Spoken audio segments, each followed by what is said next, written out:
there'll now be time for a short session of questions and answers.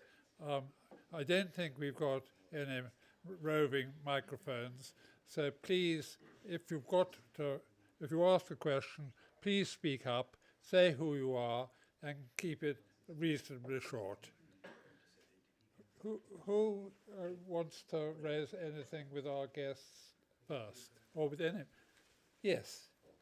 Me? Yes. Hi, my name is José. I'm a law graduate. I suppose my question is more directly for Kirsty, because you mentioned briefly the peace versus justice debate, and at the moment we know, of course, that they are holding high-level peace talks in Colombia. And I'm just wondering what role, if any, you envisage within this kind of context for the International Criminal Court. We know that the situation in Colombia has been under preliminary examination since 2005 or 2006, I believe. But given the lack of political will that the speakers have touched upon, is it time for a more forceful ICC intervention, or are domestic trials to be preferred? Thank you for that question. In relation to the International Criminal Court, basically under the Rome Statute, if the country is given an opportunity to sort out its own problems, and so Colombia, in fact, does react to international criticism, and it does try and set systems in place. So, for example, there's been a new unit in the Fiscalia to try and deal with the impunity. The impunity isn't just in relation to the San Jose community, it's across Colombia. And I think only recently there was reports of a mass grave of 4,000 people being found. So there's a huge amount that they're having to deal with. And as long as they are taking some sort of steps to deal with that, the ICC won't get involved. In relation to dialogue and the role of the international community on dialogue, whilst hearing what Arley says, dialogue obviously is important in that it's the only way that any peace will come about, through actually getting people around the table. But it's also why it's really crucial not to lose sight of the reality of what is happening day to day. So I think in terms of what the international community can do, it can support the actual day-to-day cases and keep them named and say, look, here's a real case, what you're doing about this, rather than it becoming a part of a statistic, which I think is the problem, because there's just so much. So what we tend to do, I'm afraid, brutal as it is we sort of zone in on particular pockets of cases, take those cases and then do what we can. Now, there's still a very small number out of so many, but at least that way you can actually try and track it and see what result you can get at the end of it. But it is very, very difficult. But we also do work, and we've been doing this throughout, work with the government. One thing I have to say about the Colombian government, it's a very open door to us, unlike a lot of countries who simply won't communicate. Sri Lanka is one you've probably seen more recently in the news. Now, the Colombian government does actually have the talks, and so we keep pursuing that to try and support the communities such as San Jose.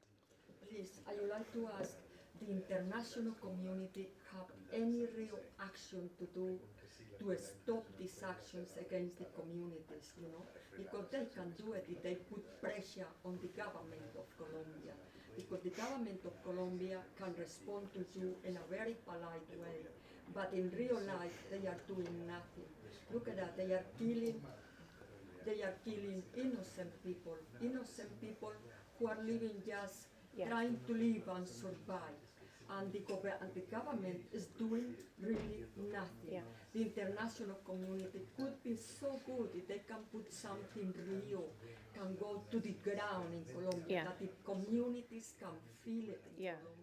Right, I think you make a very important point on actually being physically there, and that's the real great thing with joining up. So if I can hand over to Gwen on what PBI do in the joining up, and then we do actually pursue and actually go to the courts as well. Actually came back from that. I met one of the magistrates, in fact with Sarah, only a few months ago. Yeah. Yes, I think it's an important point that you raise about the effect that interventions by the international community can have. I thought I'd mention an example that concerted advocacy efforts have had recently in Colombia, with PBI and also other international organisations collaborating to get United States congressmen to write a letter to the Colombian government expressing concern for the lack of protection of 45 leaders who are currently under threat in the region of Apartadó. This public letter to Santos had a big mediatic impact in Colombia, and it had a concrete effect in that within a short space of time there was some protection measures on the ground. It was only partial, but it was a response. So that's one positive example of the role that the international community can play. Also, in terms of the international legal community, Peace Brigades International work closely with the Alliance for Lawyers at Risk, who've written amicus curiae briefs to support some cases that are ongoing, taken by the lawyers that we accompany in Colombia.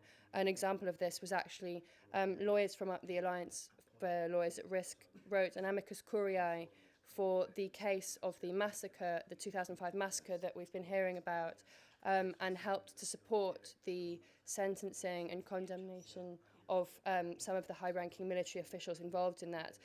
There is always a lot more that the international community can do, and I would encourage everyone, as Jesús, Emilio and Arley have been saying, to get in touch and add their own drop to the ocean. Thank you very much. Yes, just to add to that, in fact, we actually got, last year, we actually got President Santos, we organised it from here with the great assistance of the Colombian embassy, and President Santos met with the human rights lawyers who were under threat about their protection measures in Bogota. So it was very concrete, and the amicus that Gwen has just spoken about, the BHRC has been drafting those and intervening at different levels. The latest one was in the David Ravello case. Thank you so much. Any more questions? Yes. I'm a member of Amnesty, and we've also done some work for the community. I'd be very interested, given the obvious experience of the people in the community, that they feel that the government isn't supporting them and isn't doing things to help their case, and that things haven't changed in the last 16, almost 17 years. What do we think the motivations of the government are? What are the relationships with paramilitaries? Why is it for them on the ground doesn't seem to have changed at all?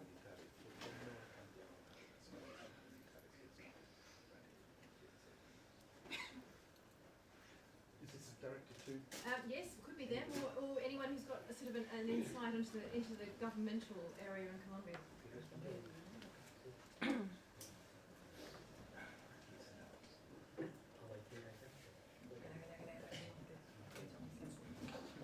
Bueno, un poco para entender el paramilitarismo.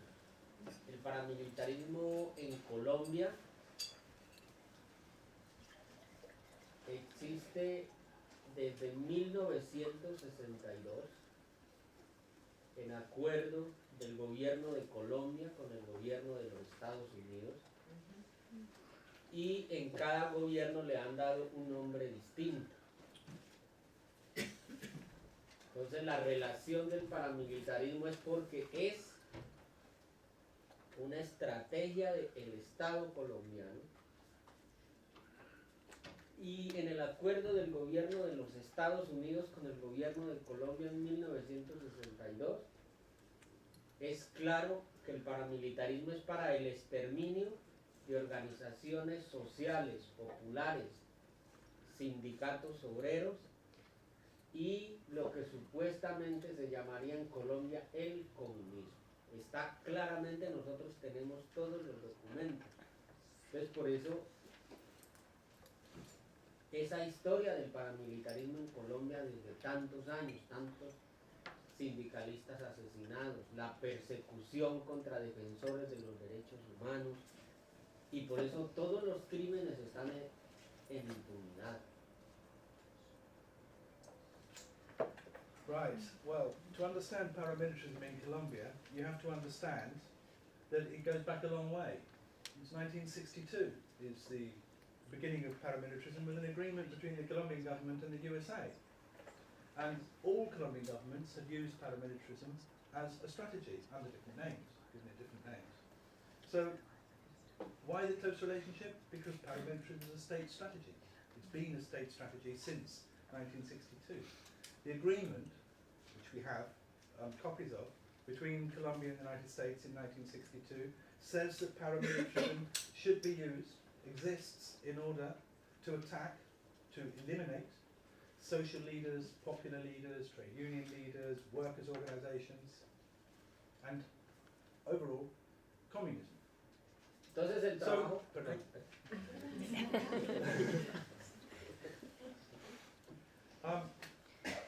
Then repeat, I won't say it. Siga. El trabajo entonces del paramilitarismo es en esa forma y es en defensa de los grandes intereses de las multinacionales, empresas nacionales, es decir, en defensa del capital en Colombia. Y por eso no importan los derechos humanos dentro del Estado colombiano. And so, paramilitarism, the work of paramilitaries is like this. It exists in order to defend and protect the interests of multinational capital, of national businesses, to protect capital. And if that is the reason for existence of the paramilitaries, then human rights are simply not an important issue for them. They get in the way.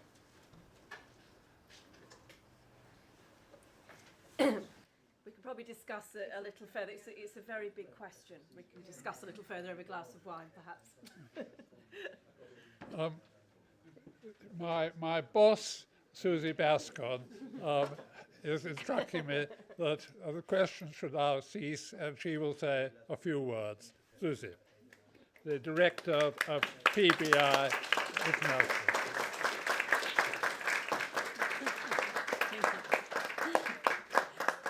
Well, this is the part of the evening where we're going to pay tribute and show our acknowledgement and appreciation for the important work that the peace community has done. So I'm going to say a few words, and after my intervention, then there will be someone from Peace Direct, an organization that has chosen the peace community as a recipient of a peace award, and they'll come later and just say a few words and present an award to the community. I had the opportunity to visit the community in 2008. It was a real inspiration to see the resilience and also the commitment that they had to justice. Despite the threats and the intimidation that the community has suffered over the years, with their life experience, they've shown to us that nonviolence is a viable, nonviolent alternative, and that justice should be the foundation of any democratic society. PBI has been offering protective accompaniment to the community for over 17 years. Hundreds of volunteers have accompanied the brave leaders, and it's been a privilege for them. The PBI field volunteers have been witnesses to the threats and to the intimidation that the community has suffered, but also to the courage and to the creative and innovative approaches that they have had to remain themselves away from the conflict in a neutral position. Calling on international humanitarian law and any other international instruments for the protection.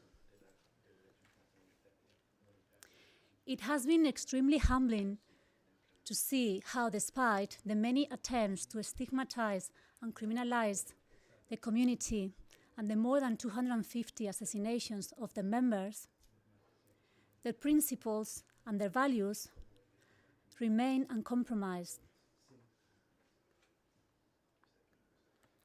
But the protective presence of PBI over these many years has only been a drop in the ocean of international solidarity. But nevertheless, an ongoing support that the community has been able to call upon at very difficult times. For field volunteers accompanying the community has often been a very profound, meaningful, and life-changing experience. It has made a difference to their lives. It has renewed their commitment to justice and to human rights. A field volunteer told me once, when she accompanied the community, I encountered courage, conviction, integrity, humility, strength, resilience, solidarity, and intelligence of an intensity and on a scale that I have never seen before in my life. The experience of accompanying the community at times of great pain and sorrow has solidified our belief in the importance of defending human rights in moments, really difficult moments for the people that we accompany. The commitment of the peace community to upholding the highest values of humanity remains an inspiration for us.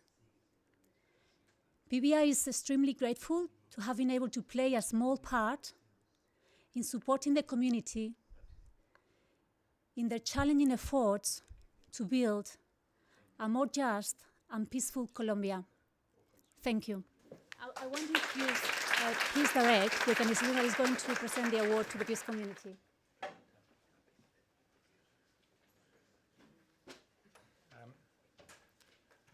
Thanks, Susie, and thanks very much to Peace Brigades International for having Peace Direct along to this great event.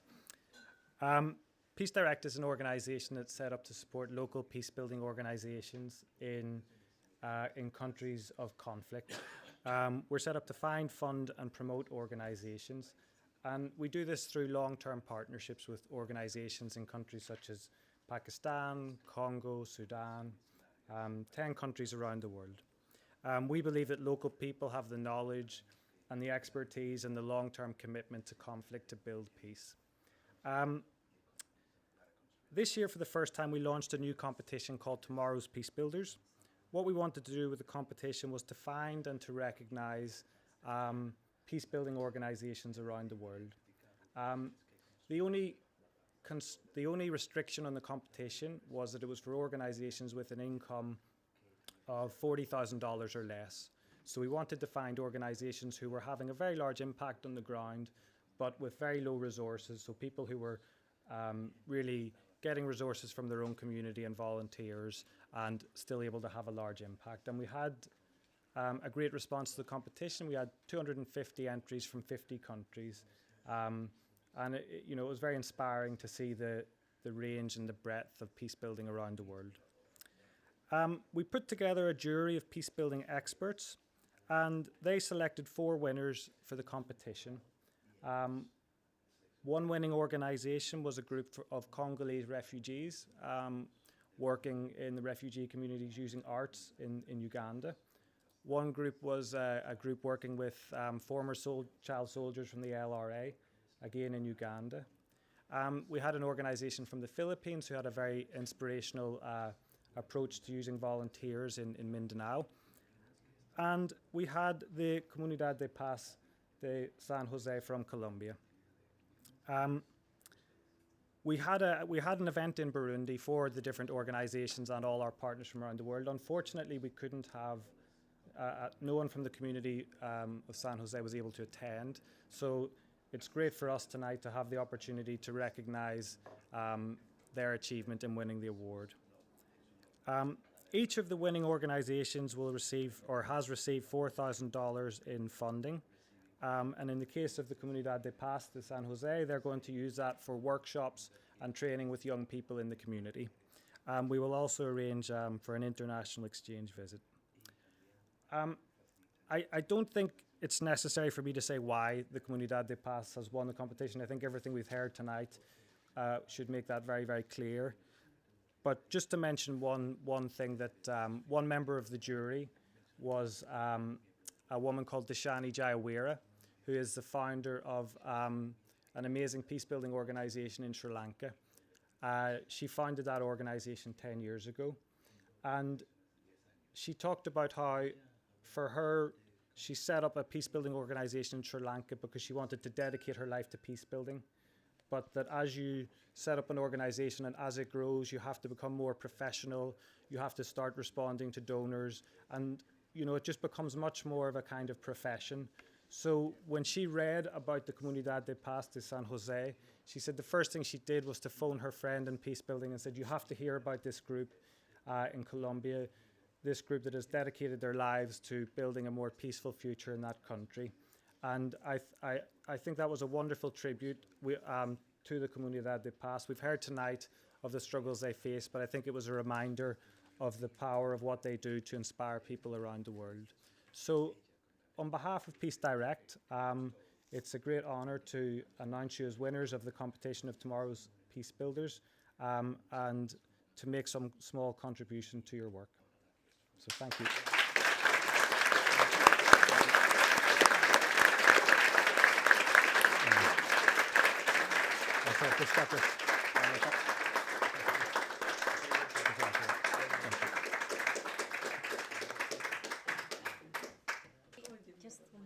We just put together this little plaque to show our appreciation from Peace Brigades for the work of the community, and it reads, to acknowledge the work that the community has carried out in favor of upholding the highest values of humanity.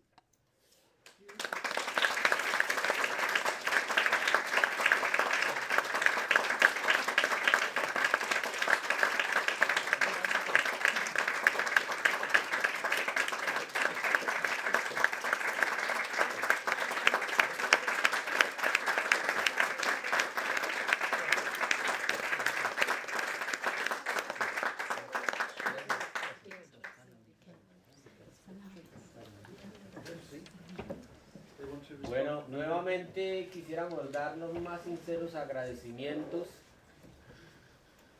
por estos reconocimientos, por el trabajo a los derechos humanos que hacemos. De verdad que las palabras quedan cortas para expresar el profundo amor y el sentimiento por todo esto. Que con esto nos están diciendo que estamos tocando realmente el sentimiento de la humanidad, lo que la humanidad quisiera vivir en paz. Muchas gracias.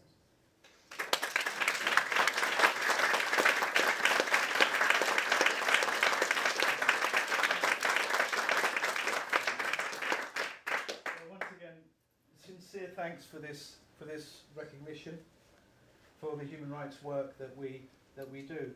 Really, words can't express the depth of love and the strength of feelings that this instills in us, because really it brings home to us that this is work that helps us to reach what the whole of humanity is striving for, which is peace.